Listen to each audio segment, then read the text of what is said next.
आज का हमारा टॉपिक है extracting metals towards the top of the activity series. इसके पहले तक हम लोगों ने मिडिल वाले और सबसे बॉटम वाले मेटल्स को किस प्रकार से हम लोग बाहर निकाल सकते हैं इसको हम लोग जान चुके थे, और हमने कहा था कि आगे से हम लोग कल पढ़ेंगे, यानी कि यहाँ से ही हम लोगों को आज करना था।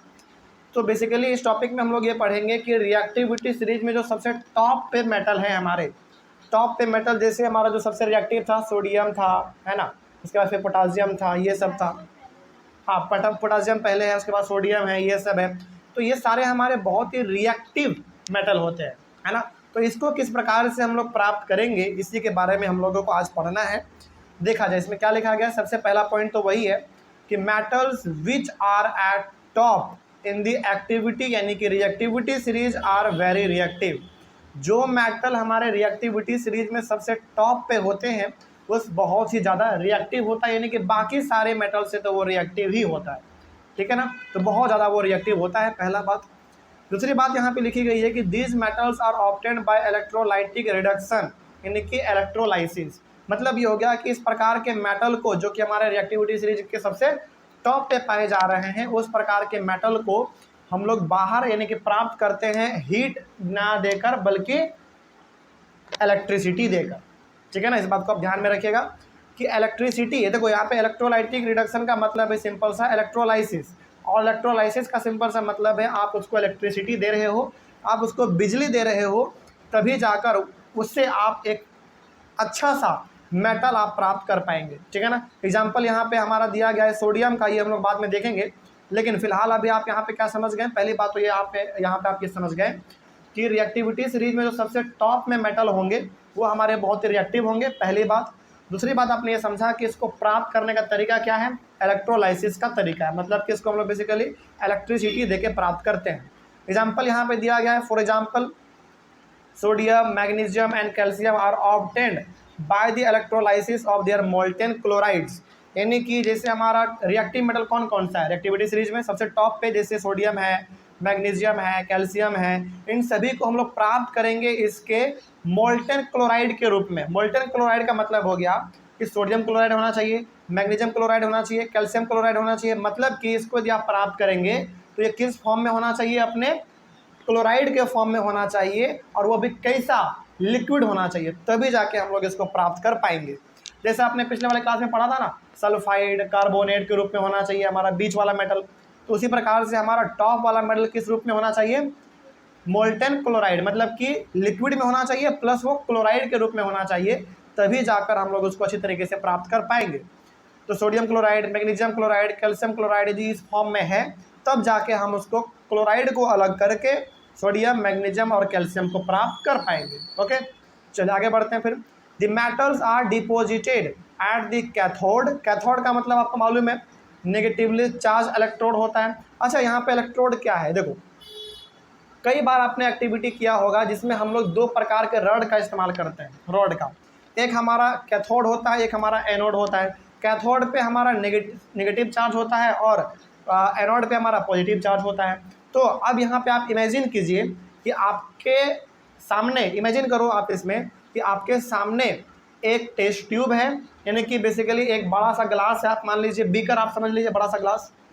उस बड़े से ग्लास में आपने दो इलेक्ट्रोड को डाल रखा है, पहला आपका है कैथोड और दूसरा आपका है एनोड, ठीक है। अब इसमें आपने क्या किया, उस टेस्ट ट्यूब में आपने सोडियम क्लोराइड को डाला, ठीक है, सोडियम क्लोराइड को, और ये सोडियम क्लोराइड किस फॉर्म में है, लिक्विड फॉर्म में है, ठीक है। तो आपने उसको डाल दिया उसमें। अब जब आप उससे इलेक्ट्रिसिटी पास कराओगे, यानी कि स्विच ऑन कर दोगे, जब आपका इलेक्ट्रिसिटी पास होगा तो आपका कुछ इस प्रकार का रिएक्शन बनेगा जो यहाँ पे लिखा गया है। तो ये आपका NaCl है, NaCl आपका किस में है, टेस्ट ट्यूब में है, आप ऐसा समझ लो। और अब आप क्या दे रहे हो, उसको इलेक्ट्रिसिटी दे रहे हैं। इलेक्ट्रोलाइसिस का मतलब इलेक्ट्रिसिटी आप उसको दे रहे हैं। तो यहाँ पे जो हमारा सोडियम होगा Na, वो कैथोड पे जाके जमा हो जाएगा, यानी कि नेगेटिव वाले पे, और जो हमारा एनोड है उस पे जाके हमारा क्लोरीन गैस जमा हो जाएगा। तो इस तरीके से हमारा जो सोडियम था, यानी कि मेटल हमारा था, क्या हुआ, आपको प्राप्त हुआ या नहीं हुआ, बिल्कुल प्राप्त हुआ। तो इसमें ना आपको यदि बहुत कुछ याद नहीं भी रहे तो आपको इसमें ध्यान क्या रखना है, आपको इसमें ध्यान ये रखना है कि पहली बात तो ये कि जो हमारे रिएक्टिविटी सीरीज में सबसे टॉप पे मेटल पाए जाते हैं, जो कि बहुत ही रिएक्टिव होते हैं, उसको प्राप्त करने का तरीका ये है कि सबसे पहले वो अपने क्लोराइड के फॉर्म में होना चाहिए, और क्लोराइड के फॉर्म में भी कैसा लिक्विड होना चाहिए वो। अब आप क्या करेंगे, इस क्लोराइड को आप इलेक्ट्रिसिटी देंगे और उस इलेक्ट्रिसिटी के द्वारा आपको यहाँ पे बेसिकली क्लोरीन अलग हो जाएगा और आपका जो मेटल है वो अलग हो जाएगा। इस तरीके से आपका पूरा का पूरा मेटल आपको मिल जाएगा। और सवाल है कि यहाँ पे मेटल हमारा कहाँ पे जाके इकट्ठा होगा, कैथोड पे जाके जमा हो जाएगा, यानी कि नेगेटिव वाले रड पे जाके आपका जमा हो जाएगा। इसमें कोई दिक्कत नहीं ना होगी। तो इस तरीके से हम लोग प्राप्त करेंगे अपने उस प्रकार के मेटल को जो हमारा रिएक्टिविटी सीरीज में सबसे टॉप पे पाए जाते हैं। इसमें हम लोग कैसे प्राप्त करेंगे इसको, इलेक्ट्रिसिटी देके, ठीक है ना। चलिए आगे बढ़ते हैं फिर, ये तो बड़ा आसान सा टॉपिक था। अच्छा, अब यहाँ पे आप एक बार बताइए, अभी तक आपने केवल क्या किया है, तीनों प्रकार के मेटल्स को केवल आपने प्राप्त किया है। जैसे यहाँ पे भी आपने प्राप्त किया, पिछले वाले क्लास में भी हम लोगों ने अलग अलग मेथड से अलग अलग प्रकार के मेटल को प्राप्त किया। लेकिन क्या ये जो मेटल आपने प्राप्त किया, क्या ये 100% प्योर मेटल है? नहीं, आपने केवल मेटल को प्राप्त किया है अभी।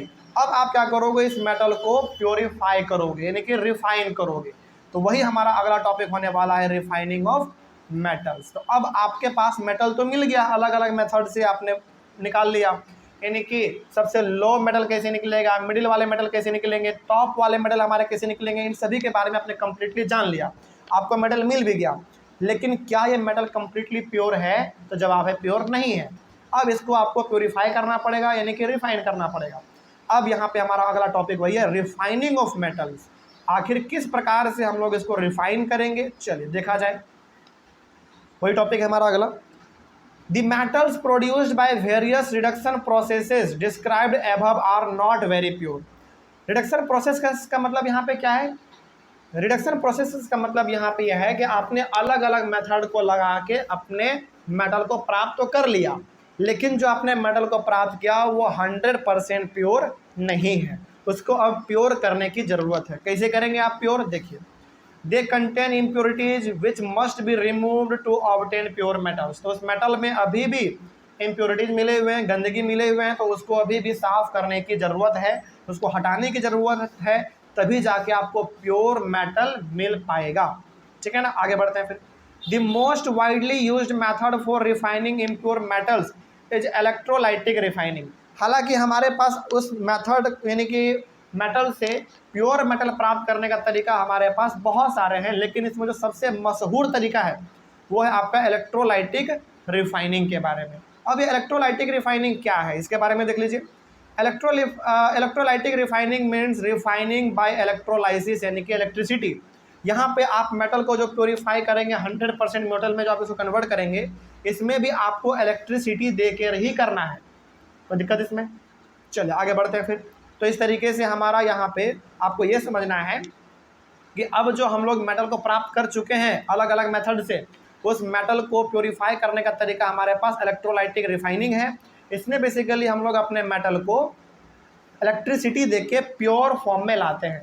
अब ये ना एग्जाम में कई बार पूछा गया है, सीबीएसई के एग्जाम में कई बार पूछा गया है कि आप मेटल को किस तरीके से 100% प्योरीफाई करेंगे। तो इस टॉपिक को आप अच्छी तरीके से समझ सकें, इसके लिए हमने इसको प्रोसेस में बांट दिया है, ठीक है। और यदि आपके पास एनसीईआरटी बुक है तो आप उसको खोल के रखें, क्योंकि उसमें डायग्राम दिया गया है, उससे आप बेहतर तरीके से समझ पाएंगे। यदि चलिए आपके पास यदि वो भी खोलने का मन नहीं है बुक, तो यहाँ पे आपको इमेजिन करके चलना है, जो मैं यहाँ पे आपको बताते चलेंगे, ठीक है ना। इमेजिन कीजिए आप, और इमेजिन करके आपको थोड़ा सा डायग्राम भी ड्रॉ कर लेना है। डायग्राम ड्रॉ करने के लिए आप एनसीईआरटी बुक का सहारा ले सकते हैं। वहाँ पे ये जो जहाँ पे हमारा टॉपिक दिया गया है, उसी टॉपिक के बगल में हमारा एक डायग्राम भी दिया गया है। लेकिन समझिए यहाँ पे क्या है, आपको समझ में आ जाएगा। इमेजिन कीजिए आप, in this process the impure metal is made the anode and a thin strip of pure metal is made the cathode. यहाँ पे आपको क्या समझना है, आप एज्यूम करो कि आपके पास कोई एक मेटल है, जो कि वो मेटल आपने प्राप्त किया अलग अलग मेथड से, जो हम लोग ऊपर पढ़ चुके हैं। मतलब कि आपने अलग अलग मेथड से मेटल को प्राप्त कर लिया। अब आपके पास मेटल है, क्या वो मेटल आपका प्योर है? नहीं, प्योर नहीं है, यानी कि इम्प्योर है। तो उस इम्प्योर मेटल को आप क्या मान लो, क्या एज्यूम कर लो, एनोड एज्यूम कर लो, ओके। अब आप एक pure metal low, thin strip of pure metal का मतलब हो गया प्योर मेटल का आप एक बिल्कुल थोड़ा सा, चलो आप मान लो कि एक प्योर मेटल का आप एक रड ले लो, सिंपल सा बात है, आप वो ले लो। और प्योर मेटल के रड को आप क्या मान लो, कैथोड मान लो। देखिए यहाँ पे आपको इमेजिन करके चलना है। सबसे पहले क्या करना है आपको, जो मेटल आपको 100% प्योरीफाई करना है, यानी कि जो आपके पास गंदा वाला मेटल है, उस मेटल को आप क्या मान लो, एनोड मान लो। और अब आप क्या करो, आप यानी कि एक हाथ में आप वो वाला मेटल लो जिस मेटल को आपको प्योरीफाई करना है, ठीक है, पहला। दूसरे हाथ में वो वाला मेटल लो जो आपके पास 100% प्योर है। यहाँ पे आपके पास 2 मेटल होना चाहिए। एक हाथ में वो मेटल जो कि बहुत ही गंदा है, जिसको आप प्योरीफाई करना चाहते हैं, उसको आप क्या मान लेंगे, एनोड मान लेंगे। और दूसरे हाथ में आपके पास एक प्योर मेटल है जिसको आप क्या मान लेंगे, कैथोड मान लेंगे। चलिए आगे बढ़ते हैं फिर।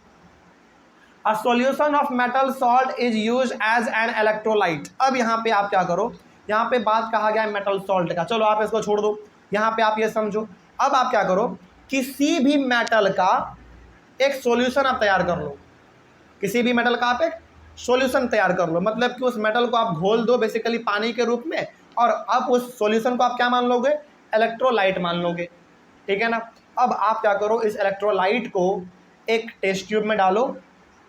समझिए यहाँ पे ध्यान से, बहुत इंपॉर्टेंट चीज़ है, और ये चीज़ आपको डायग्राम के साथ ही आप समझ रहे होंगे तो आपको बहुत ही आराम से समझ में आ जाएगा। यहाँ पे करना क्या है बेसिकली, सबसे पहले आपको यहाँ पे एक वो मेटल लेना है जो मेटल को आप प्योरीफाई करना चाहते हैं। एक हाथ में आप वो मेटल ले लीजिए, उसको आपने एनोड मान लिया, ठीक है। उसके बाद एक हाथ में आप बिल्कुल एक अच्छा सा प्योर मेटल लीजिए, उसको आप कैथोड मान लेंगे, ठीक है। अब कोई भी एक तीसरा मेटल का आप क्या कर लो, एक सोल्यूशन तैयार कर लो, ठीक है। उस सोल्यूशन को आप क्या मान लेंगे, इलेक्ट्रोलाइट मान लेंगे। अब आप क्या करो, आप एक टेस्ट ट्यूब लो, उस टेस्ट ट्यूब में पहले आप उस इलेक्ट्रोलाइट को डालो। अच्छा यहाँ पे इलेक्ट्रोलाइट हमारा क्या है, सॉल्यूशन है, सॉल्यूशन है ना, तो उस सॉल्यूशन को आप डाल दो। उस सॉल्यूशन में आप एनोड और कैथोड को दोनों डाल दो, मतलब कि प्योर मेटल भी और इम्प्योर मेटल भी दोनों आप उसमें डाल दो। अब इसमें से इन दोनों एनोड और कैथोड से आप एक वायर को जोड़ो, एक सर्किट को तैयार करो, एक स्विच लगाओ, एक बैटरी से उसको जोड़ दो वायर को। अब आप क्या करो, उस वायर को जो आपने जोड़ा है स्विच को ऑन कर दो, जैसा कि आपके डायग्राम में दिख भी रहा होगा, ठीक है ना। चलिए आगे बढ़ते हैं फिर।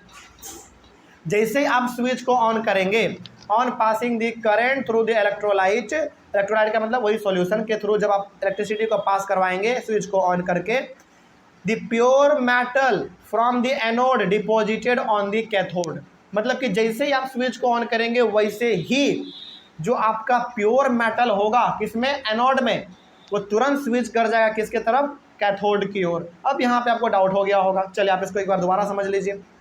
एनोड आपका क्या था, वो वाला मेटल जिसको आप प्योरीफाई करना चाहते थे, तो जिसको आप प्योरीफाई करना चाह रहे हैं उसमें कुछ प्योर सबस्टेंस भी होंगे, कुछ इम्प्योर सबस्टेंस भी होंगे। तो जैसे ही आप स्विच को ऑन करेंगे उस एनोड में जो भी प्योर सबस्टेंस होगा वो किसकी तरफ भागेगा, कैथोड की तरफ भागेगा। और चूंकि पहले से ये हमारा कैथोड क्या था, प्योर मेटल था, प्योर सबस्टेंस था, यानी कि प्योर सबस्टेंस एनोड से निकल के कैथोड की ओर चला गया। पहली बात आपने ये समझ लिया।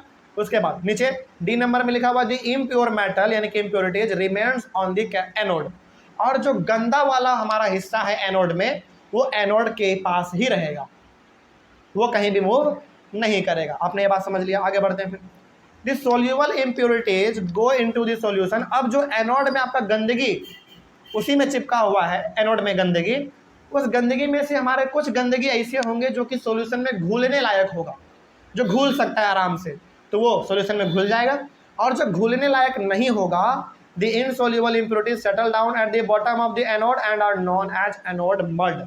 जो घुलने लायक पानी में नहीं होगा, सॉल्यूशन में जो घुलने लायक नहीं होगा, वो एनोड से सारा का सारा डस्ट पार्टिकल बिखर के उसके नीचे जाके जमा हो जाएगा एक ढेर के रूप में, उसी को हम लोग कह देते हैं एनोड मड।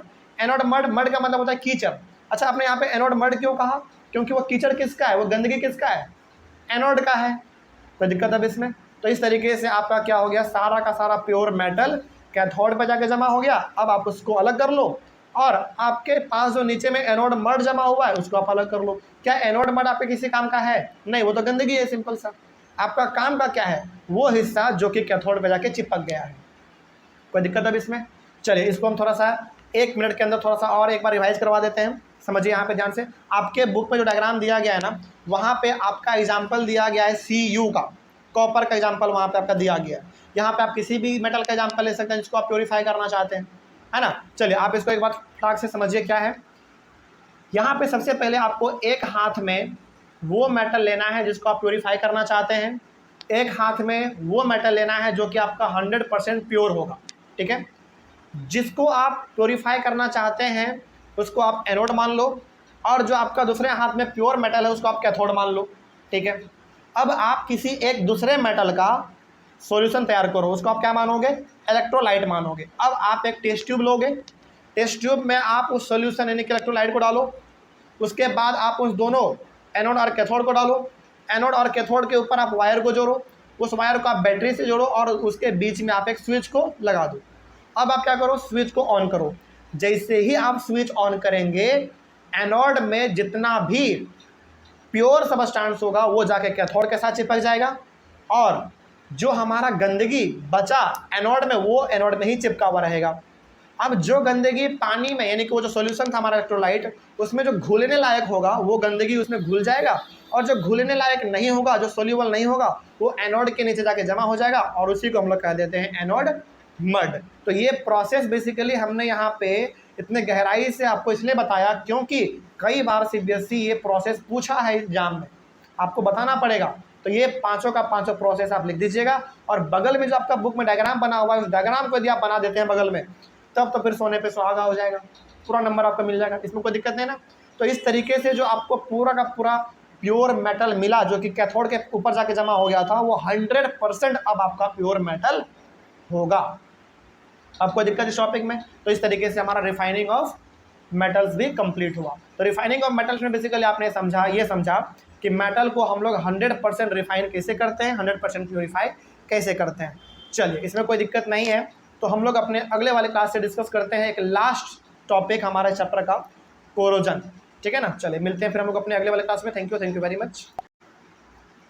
इस चैप्टर के अंदर हमारा एक लास्ट टॉपिक बच रहा है, टॉपिक है हमारा कोरोजन। हालांकि कोरोजन के बारे में आपने चैप्टर नंबर 1 में भी पढ़ा कोरोजन, और उसमें हमारा एक रेंसिडिटी था, 2 टॉपिक हम लोगों को पढ़ना पड़ता था पहले वाले चैप्टर में। हालांकि कोरोजन आपके लिए यहाँ पे एक नया टॉपिक नहीं है, इसके बारे में आप पहले पढ़ चुके हैं चैप्टर नंबर 1 में, लेकिन यहाँ पे थोड़ा सा कोरोजन के बारे में आपको ज़्यादा पढ़ना पड़ेगा। ठीक है, देखते हैं क्या लिखा हुआ है कोरोजन में। The phenomena due to which metals are slowly eaten away by the action of air, water and chemical present in the atmosphere is called corrosion. Corrosion का सिंपल सा मतलब है कि इन्वायरमेंट में जो हवा, पानी और केमिकल प्रेजेंट है, इन तीनों के मदद से जब कोई मेटल हमारा धीरे धीरे ख़त्म होने लगे, सड़ने लगे, गलने लगे, एक तरीके से कह सकते हैं, तो वही हमारा कोरोजन कहलाता है। इसका सबसे अच्छा एग्जाम्पल आपका है लोहा।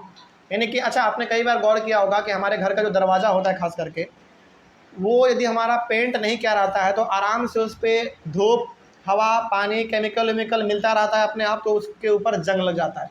जंग लगने का मतलब है कि आपका मेटल धीरे धीरे क्या हो रहा है, खाया जा रहा है, खराब हो रहा है वो। ठीक है ना, तो वही हमारा कहलाता है कोरोजन। तो डेफिनेशन हमारा कोरोजन का ये हो गया।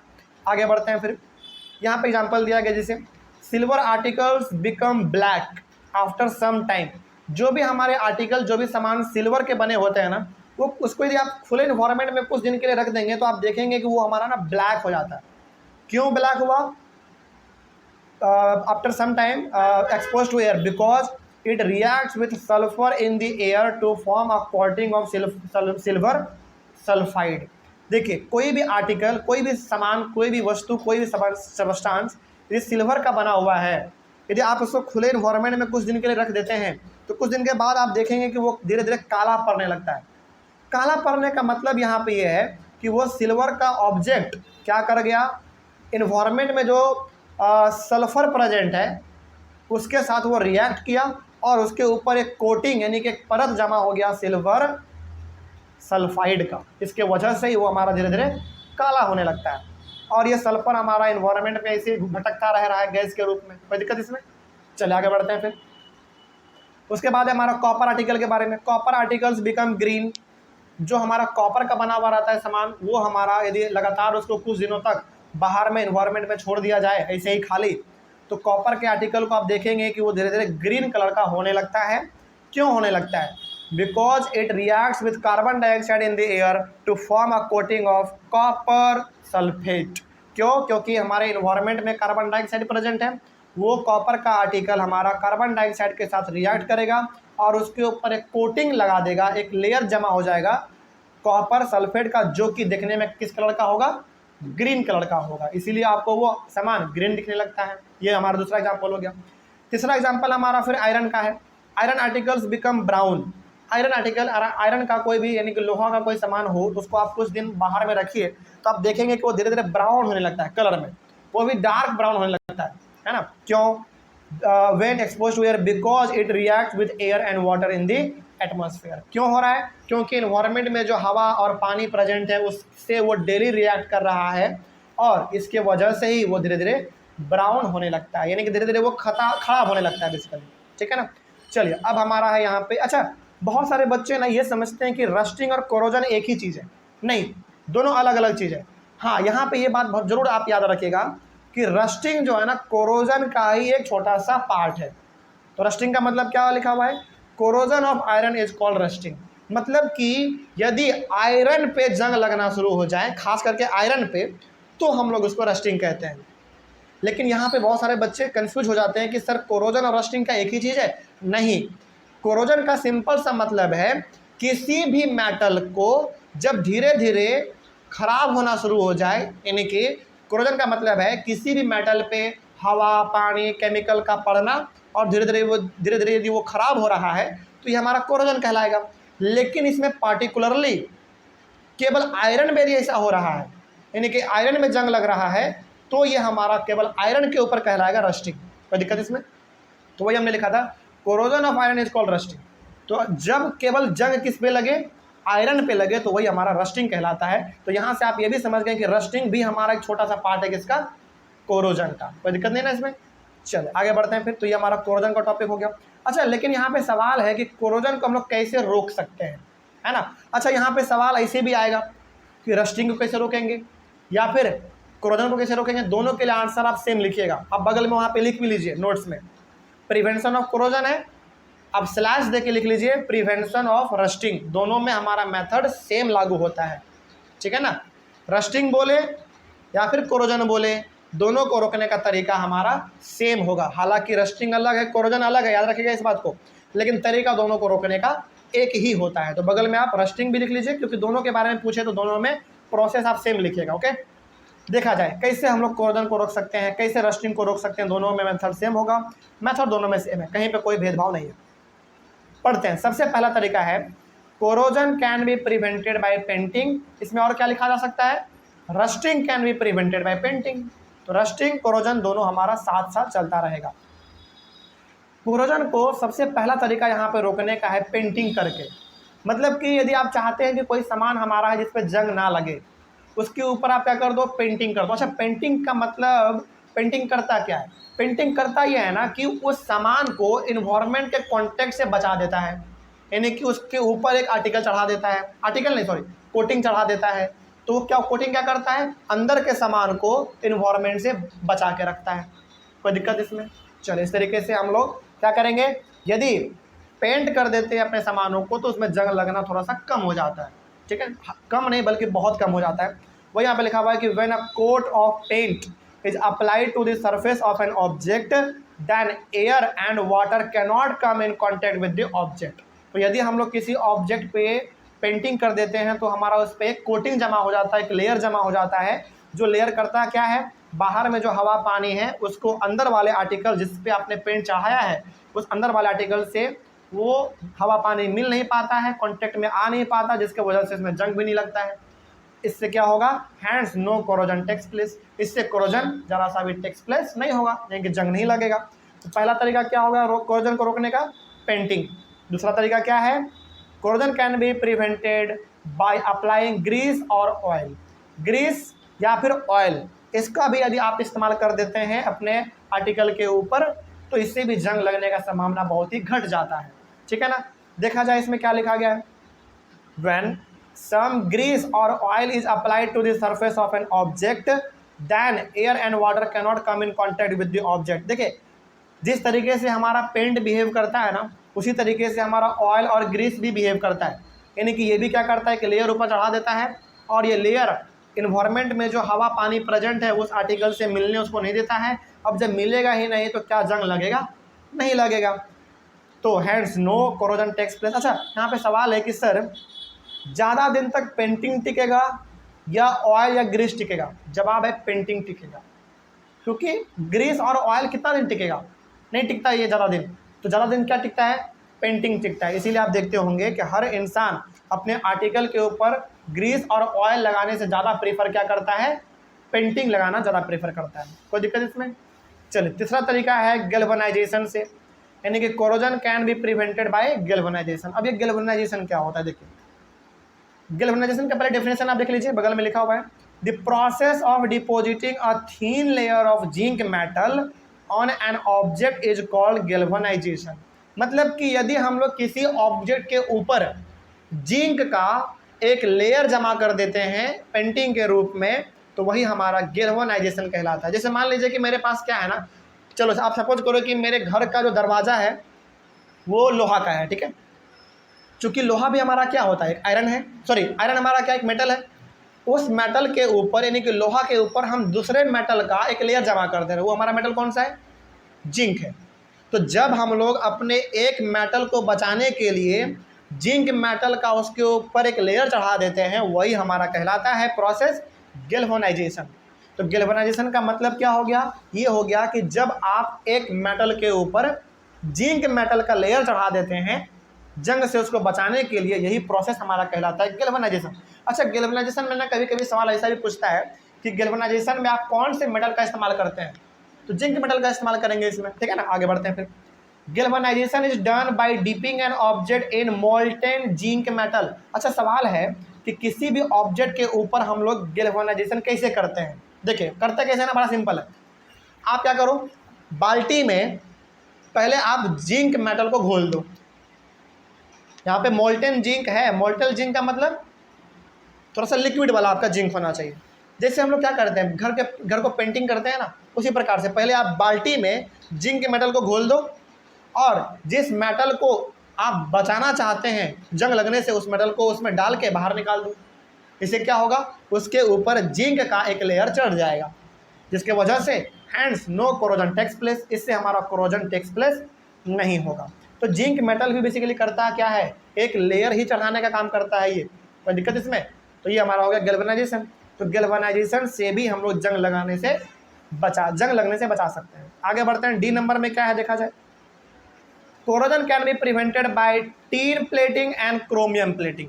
यहाँ पे दो प्रकार का प्लेटिंग हम लोग करते हैं, टीन और दूसरा हमारा प्लेटिंग। अब ये टीन और प्लेटिंग क्या है, चलो उसके बारे में भी देख लेते हैं। When a thin layer of tin metal, अच्छा यहाँ पे ना हमारा टीन जो है वो मेटल है, याद रखिएगा इस बात को। टीन भी हमारा मेटल है और क्रोमियम भी हमारा एक मेटल ही है। तो when a thin layer of tin metal and chromium metal is deposited on an object, then the object is protected from corrosion। यानी कि हम लोग यदि किसी भी ऑब्जेक्ट के ऊपर टीन मेटल का या फिर क्रोमियम मेटल का एक लेयर जमा कर देते हैं, एक बेसिकली लेयर डिपॉजिट कर देते हैं, इससे भी हमारा उसमें जंग लगने का संभावना घट जाता है। अच्छा, टीन का एग्जांपल आपको सबसे अच्छा बताएं हम, चदरा वो जो आपने देखा होगा, जो नया घर बनता है उसके ऊपर हम लोग जो उसको हम लोग अपने आम भाषा में उसको एल्बेस्टर भी कहते हैं, करकट भी हम लोग कह देते हैं उसको, है ना। वो ऊपर वाला जो स्टील कलर का दिखता है बेसिकली चमकीला, वो आपका टीन का एग्जाम्पल है। क्या उसमें जल्दी जंग लगता है? नहीं लगता है। मतलब कि टीन का जो आपका वो चदरा है, एल्बेस्टर जिसको हम लोग कहते हैं अपने आम भाषा में, उससे तो आपने देखा होगा कि बहुत सारे घर बने हुए हैं। बहुत सारा घर का जो छत है, ऊपर का जो ढलाई नहीं कह सकते उसको, बेसिकली वहाँ पे उसको जोड़ के रखता है, वो तो जल्दी जंग ही नहीं लगता। वो सबसे अच्छा एग्जाम्पल हमारा टीन का है। अब समझाया आपको बात? चलिए, ये हो गया हमारा। और क्रोमियम का तो बहुत बेहतरीन एग्जाम्पल आपको बताते हैं। क्रोमियम का सबसे अच्छा एग्जाम्पल है आपका, आपने यदि आप कभी बड़े होटल में आप कभी रुके हैं तो वहाँ पे आपने देखा होगा कि वहाँ के वॉशरूम में ना जो नल होता है बहुत ही चमकीला नल होता है, एकदम स्टील कलर का, बहुत चमकता है। मतलब इतना चमकीला होता है कि आपका चेहरा उसमें साफ दिख जाता है। एक्चुअली में उस नल के ऊपर क्रोमियम का प्लेटिंग लगाया हुआ है।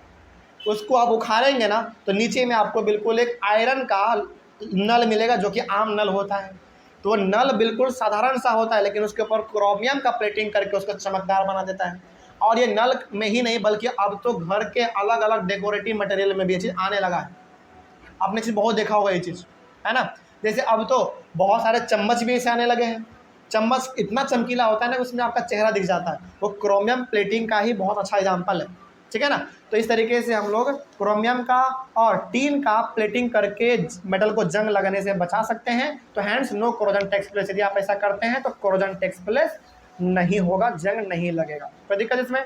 चलिए आगे बढ़ते हैं। फिर 5वां रीजन है हमारा इसमें, corrosion can be prevented bye alloying. ये भी अलॉइंग क्या है इसके बारे में देख लेते हैं। हालांकि अलॉइंग के बारे में यानी कि अलॉय के बारे में हम लोग पूरा आगे पढ़ेंगे, लेकिन पहले आप इसको समझ लीजिए क्या होता है।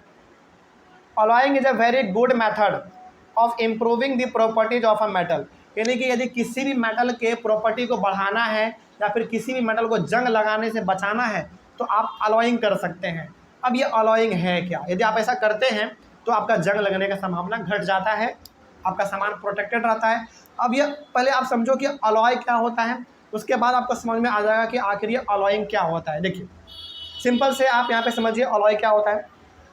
अलॉय के बारे में यदि मैं आपको सबसे आसान भाषा में बताऊं तो अलॉय का मतलब होता है कि जब हम लोग दो मेटल को आपस में मिला के या फिर एक मेटल एक नॉन मेटल को आपस में मिला के कुछ नया चीज़ बना देते हैं तो वही हमारा कहलाता है अलॉय। जैसे मान लीजिए हमने क्या किया, आयरन को और कॉपर को हमने पिघलाया और पिघला के दोनों का आपस में मिला दिया, हमने मिक्स कर दिया और मिक्स करके हमने एक नया चीज़ बना दिया। वो जो नया चीज़ बना वो हमारा अलॉय कहलाएगा। सिंपल सा बात है ना। और लेकिन क्या सवाल है कि सर आयरन को और आप कॉपर को मिला रहे हैं तो क्या इन दोनों का मात्रा क्या होना चाहिए? क्या जितना आयरन चाहे उतना मिला सकते हैं? नहीं, इसका मात्रा फिक्स होता है, एक प्रपोर्शन में आप मिलाते हैं। मतलब कि आपको मान लीजिए सपोज कीजिए कि यदि आप उसमें 4 बाल्टी आयरन मिला रहे हैं तो उसमें आपको 2 ही बाल्टी कॉपर मिलाना पड़ेगा। एग्जाम्पल के तौर पे आपको हम बस बता रहे हैं। तो ये प्रपोर्शन जो है ना फिक्स होता है अलॉय को बनाने का। एग्जाम्पल भी आगे हम लोग लेंगे, कोई दिक्कत इसमें। तो अलॉय का सिंपल सा मतलब है जब हम लोग 2 मेटल को आपस में मिला के या फिर एक मेटल या फिर एक नॉन मेटल को मिला के जब कोई नया चीज़ बना देते हैं तो वही हमारा अलॉय कहलाता है। तो यहाँ पे लिखा गया है N alloy is a homogeneous mixture. अच्छा, आपने क्लास 9 में पढ़ा होमोजीनियस मिक्सचर और हेट्रोजीनियस मिक्सचर। हेट्रोजीनियस मिक्सचर का मतलब होता है कि जो आप घोल तो रहे हैं लेकिन वो कंप्लीटली नहीं घुलेगा।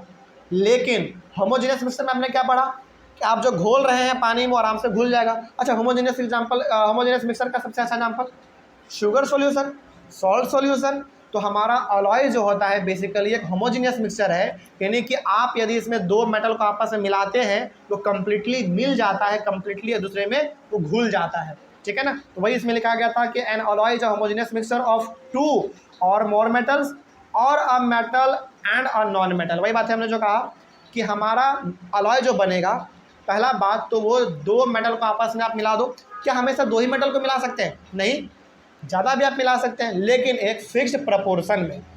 या फिर आप चाहो तो उसमें मेटल के साथ नॉन मेटल मिला दो, कोई दिक्कत इसमें। लेकिन जब भी आप इसको मिलाएंगे तो वो कम्प्लीटली मिल जाता है, घुल जाता है। तो जो नया सब्सटेंस बनेगा वही हमारा अलॉय कहलाएगा। आगे बढ़ते हैं। अलॉय के बारे में और भी बहुत सारी बातें आपके बुक में कही गई हैं। जैसे देखो, it is prepared by first melting the primary metal and then dissolving the other elements in it in definite proportion. कैसे आप करते हो इसमें? सबसे पहले जिसको आप मिलाना चाहते हैं, आपस में घुलना चाहते हैं, उसको पहले आप पिघलाते हो। पिघलाने के बाद दोनों को आपस में एक फिक्स्ड प्रपोर्शन में, डिफरेंट प्रपोर्शन में यानी कि समान मात्रा में आप उन दोनों को आपस में घोलते हैं और घोलने के बाद उन दोनों को आपस में आप कंप्लीटली मिक्स करके कुछ देर के लिए आप उसको रूम टेम्परेचर पे छोड़ देते हैं। It is then cooled at room temperature. Room temperature पे आप उसको छोड़ देते हैं ताकि वो क्या हो सके, ठंडा हो सके और एक अपना अच्छा सा शेप ले सके। कोई दिक्कत इसमें? चलिए आगे बढ़ते हैं। फिर the electrical conductivity and melting point of N alloy is less than that of pure metal. लेकिन यहाँ पे ना अलॉय में देखो, अलॉय का ना एक ड्रॉबैक है तो एक इसका एक एडवांटेज भी है। इसका सबसे बड़ा एडवांटेज ये है कि जब हमारा अलॉय तैयार होता है यानी कि 2 मेटल को आपस में मिला के जो है हमारा तीसरा चीज़ कुछ बनेगा, पहली बात तो उसको हम अलॉय कहेंगे। अलॉय का सबसे बड़ा खासियत ये होता है ना, उसमें जल्दी जंग नहीं लगता। क्यों? क्योंकि उसमें 2 या 2 से ज़्यादा मेटल के प्रॉपर्टी शामिल होते हैं, उसमें पहले जंग नहीं लगता। सबसे बड़ा एडवांटेज इसका ये है। लेकिन इसका डिसएडवांटेज क्या मालूम है? इसका डिसएडवांटेज ये है कि उसका इलेक्ट्रिकल कंडक्टिविटी घट जाता है और उसका मेल्टिंग पॉइंट भी घट जाता है। जैसे मान लीजिए, सपोज कीजिए कि आपने आयरन कॉपर और सिल्वर, इन तीनों को आपस में आपने मिलाया, एक नया सबस्टांस आपने बना दिया।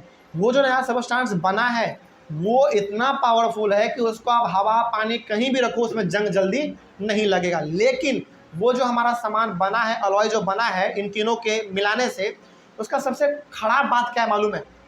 वो इलेक्ट्रिसिटी को कंडक्ट जल्दी नहीं करेगा, मतलब कि उसमें इलेक्ट्रिसिटी जल्दी पास नहीं होगा। उसका मेल्टिंग पॉइंट हमारा क्या होगा? बहुत लो हो जाएगा, जबकि आयरन का मेल्टिंग पॉइंट बहुत ही ज़्यादा होता है। लेकिन जब आपने एक बार मिक्स कर दिया ना तो वही प्रॉपर्टी उसमें गलत साबित हो जाता है। मतलब कि आप ऐसे आप इसको समझो, कंप्लीट आयरन, केवल आयरन अच्छा कंडक्टर होता है, इलेक्ट्रिसिटी का वो अच्छा कंडक्टर होता है, कॉपर भी हमारा अच्छा कंडक्टर होता है। लेकिन जैसे आपने उसको एक साथ मिला दिया, जो अलॉय हमारा बना उसका इलेक्ट्रिकल कंडक्टिविटी घट जाता है, मतलब कि वो जल्दी इलेक्ट्रिसिटी को कंडक्ट नहीं करता है। तो यहाँ पे अब आपसे सवाल पूछा जा सकता है कि क्या अलॉय का इलेक्ट्रिकल कंडक्टिविटी और मेल्टिंग पॉइंट अच्छा होता है? जवाब है नहीं होता है। लेकिन अलॉय में जो आपने मेटल को मिलाया है, क्या केवल वो सिंगल जब रहेगा तो क्या उसका इलेक्ट्रिकल कंडक्टिविटी और मेल्टिंग पॉइंट अच्छा होगा? हाँ, तब होगा। लेकिन जब आप इसको अलॉय में मिला के यानी कि आपस में मिक्स करके अलॉय बना देते हो तो उसका ये चीज़ घट जाता है। यही इसका सबसे बड़ा ड्रॉबैक है। और सबसे बड़ा इसका एडवांटेज क्या है कि इसमें जल्दी जंग नहीं लगता है। तो यदि अब आपसे कोई पूछे कि अलॉय का एक एडवांटेज बताओ और एक आप डिसएडवांटेज बताओ, तो आप इसमें इसका सबसे पहले एडवांटेज ये बताइएगा कि इसमें जल्दी जंग नहीं लगता।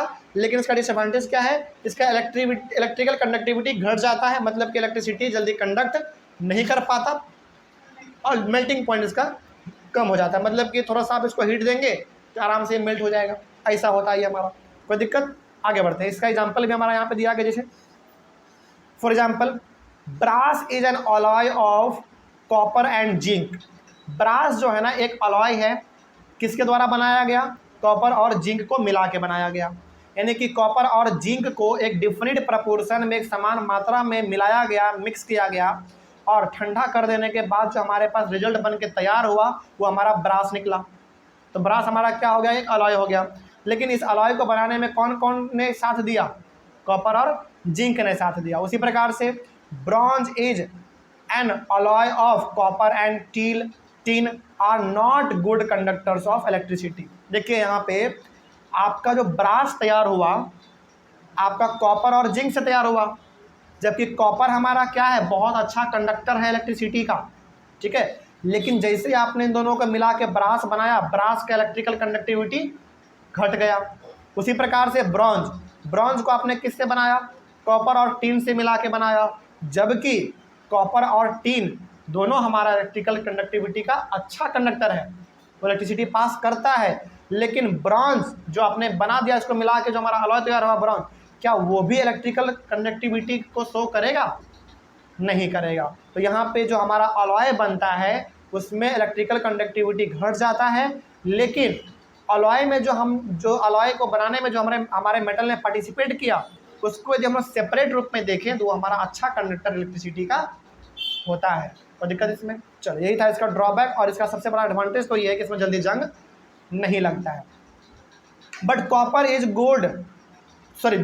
Is used for making electrical circuit. वही बात यहाँ पे है कि जब आप कॉपर और जिंक को मिला के ब्रास बना रहे हैं और कॉपर और टीन को मिला के आप ब्रॉन्ज बना दे रहे हैं, तो ब्रास और ब्रॉन्ज दोनों का इलेक्ट्रिकल कंडक्टिविटी घट गया। लेकिन कॉपर का तो हमारा इलेक्ट्रिकल कंडक्टिविटी बहुत अच्छा होता है।